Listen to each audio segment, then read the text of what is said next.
Hi friends, ഇന്നത്തെ video ഒരു beef മന്തി റെസിപ്പിയാണ്. അതിനായി 500 ഗ്രാം ബീഫ് ക്ലീൻ ചെയ്ത് വെക്കുക. ഇതിലേക്ക് ചെറിയ ജീരകം, വലിയ ജീരകം, വെളുത്തുള്ളി, ഉണക്കമുളക് അരച്ചത്, ഒരു മാഗി ക്യൂബ്, 2 സവാള അരിഞ്ഞത്, 2 തക്കാളി അരിഞ്ഞത്, ആവശ്യത്തിന് ഓയിൽ, കുറച്ച് മല്ലിയില, ഒരു പട്ട, 3 ഗ്രാമ്പു, ആവശ്യത്തിനുള്ള ഉപ്പ് ഇതെല്ലാം ചേർത്ത് നന്നായി മിക്സ് ചെയ്യുക.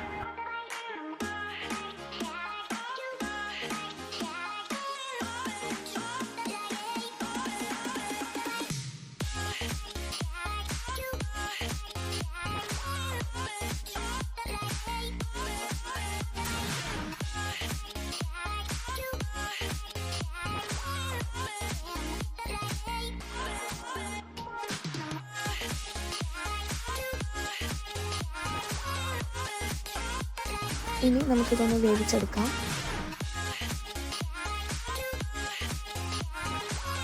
ഇത് വെന്ത് കിട്ടിയിട്ടുണ്ട്. നമുക്കിത് ഇവിടെ മാറ്റി വെക്കാം. അടുത്തതിനായി നമുക്ക് റൈസ് തയ്യാറാക്കാം. ഇതിലേക്ക് പട്ട, ഗ്രാമ്പു, ഏലക്ക, കുരുമുളക്, ഒരു മാഗി ക്യൂബ്, ആവശ്യത്തിന് ഉപ്പ്, കുറച്ച് ഓയിൽ, കുറച്ച് ചെറുനാരങ്ങ ഇതെല്ലാം ചേർക്കുക.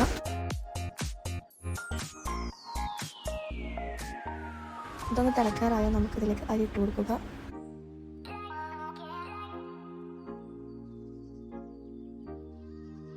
അരി വെന്ത് കിട്ടിയിട്ടുണ്ട്. അടുത്തതായി നേരത്തെ വേവിച്ച് വെച്ച ബീഫ് നമുക്കൊന്ന് ഫ്രൈ ചെയ്തിട്ടെടുക്കാം.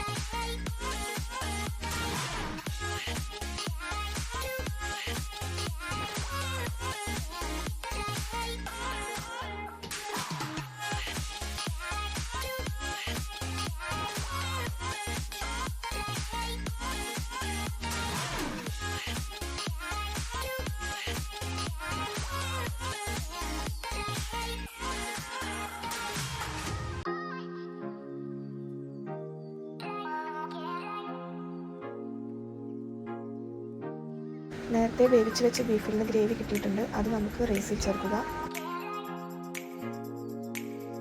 ഇനി അതിലേക്ക് കുറച്ച് കളറും കുറച്ച് മഞ്ഞൾപ്പൊടി കലക്കിയത് ഒഴിച്ചു കൊടുക്കുക.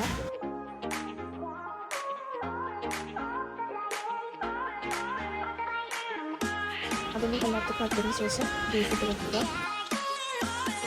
പിന്നെ അതൊന്ന് പ്രവേശിക്കുക. ഇതാ നമ്മുടെ ബീഫ് മന്തി ഇവിടെ റെഡി ആയിരിക്കുന്നു. വളരെ എളുപ്പത്തിൽ തയ്യാറാക്കാൻ പറ്റിയ റെസിപ്പിയാണ്. എല്ലാവരും ട്രൈ ചെയ്ത് നോക്കുക.